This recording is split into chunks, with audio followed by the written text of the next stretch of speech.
Hello and welcome to Mr. Barton's Web Whizz video number 9, which is a series of videos where I take you on a very quick tour through some of my favourite mathematical websites. Now, it's a controversial one this week, and I can already feel the intake of breath from some of my maths teaching colleagues around the country, because the website I'm going to have a look at this week is the Khan Academy. So let's Google it. Khan Academy, straight away. Here he is, Khan Academy. Give him a little click.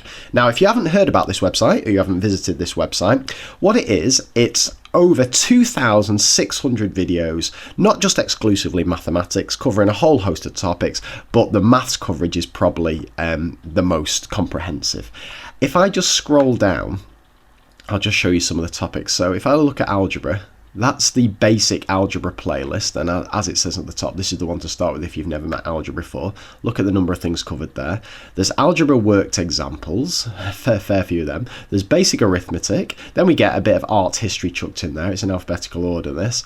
A bit of biology, but then you've got brain teasers, a full thing on calculus. If I scroll right down here and notice that there's quite a nice thing on probability. There's a fair few. If I knew my alphabet, I could speed things up a little bit here. There you go, quite a few things on probability.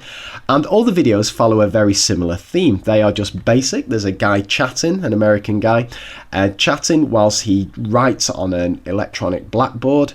So, and he talks you through step by step how to do whatever the video's about. So let's have a look at him in action doing one on equations. So if I give this a little click, each video is just an embedded YouTube file, and we'll watch him just for a few seconds, and then I'll talk about how I might use this kind of video. So let's hit play. Here he comes.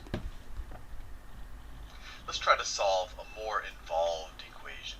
So let's say that we have, let me think of a good, say we have 2x plus 3. 2x plus 3 is equal to 5x minus 2. So this might look a little daunting at first. We have x's on both sides of the equations. We're adding and subtracting numbers. How do you solve it? We'll do it a couple of different ways. The important thing to remember is we just want to isolate an x. Once you've isolated an x, you have x equals something or x equals something.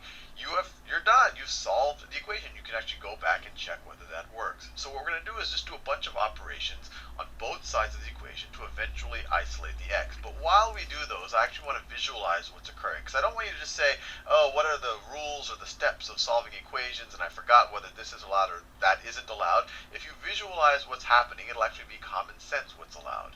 So let's visualize it. So we have 2x right here on the left-hand side. So that's x plus x.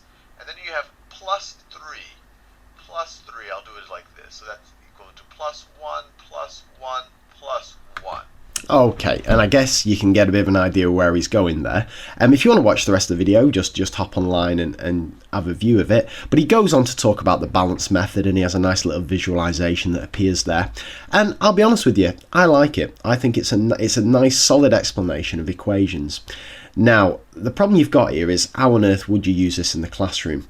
Well, one kind of trend that's sweeping around a few schools that I've visited, and I think there's a fair bit of merit in this, is, now it has a name. What was it called? It's something called reverse learning, I think. What the teacher does is, say they're about to teach solving equations with x's on both sides. The homework for the students the night before is to watch this Khan Academy video. And then in the following lesson, it's not the teacher's job to teach, it's the teacher's job to provide kind of practice material and then go around to individual students and just check that their understanding's there. So the students have had opportunity to learn the basics the night before, and then valuable lesson time is spent ensuring that the students can do the work and that they've no misconceptions and so on. Now, I haven't tried this for myself, but as a little experiment I think I'm going to with my lovely Year 11 class, and just see where it goes.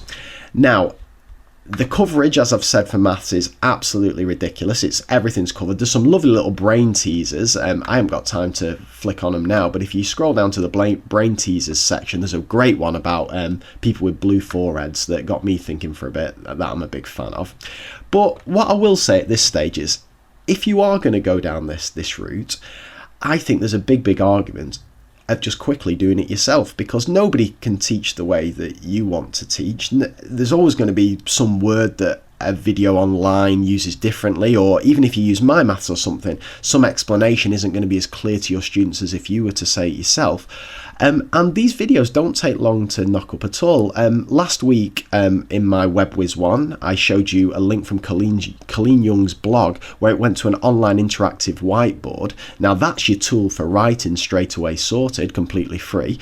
And if you just use Jing, which we've talked about in the past, which is a completely free, Jing, it's a completely free screen capture tool. If you download yourself a bit of Jing, and you've just got some kind of inbuilt microphone on your laptop, or I'm just using a dead cheap £5 microphone here to record this, then you can very quickly record yourself doing a little bit of solving equations or ratio, whatever it may be. Save it for free, upload it, or email your links to the video to your students, and then you've got your own style video, so you can do this reverse learning, or you can provide revision videos for your students, because there must be something in this Khan Academy, because millions and millions of people are using it, and whilst it's very easy to criticize it, it is an extra resource for students, and students do find it very useful to be able to rewind, pause, and watch things whenever they want. So perhaps give Khan Academy a go. Certainly have a look at it, because it has got some absolute gold dust on there. But if you like bits of it, but wish he hadn't have said that way, or wish he'd have explained it a slightly different way, why not have a go on a bit of Jing, on a bit of free online whiteboard, and record it yourself. Anyway, that's this week's Whizz video, and I shall be back with another next week. Bye for now.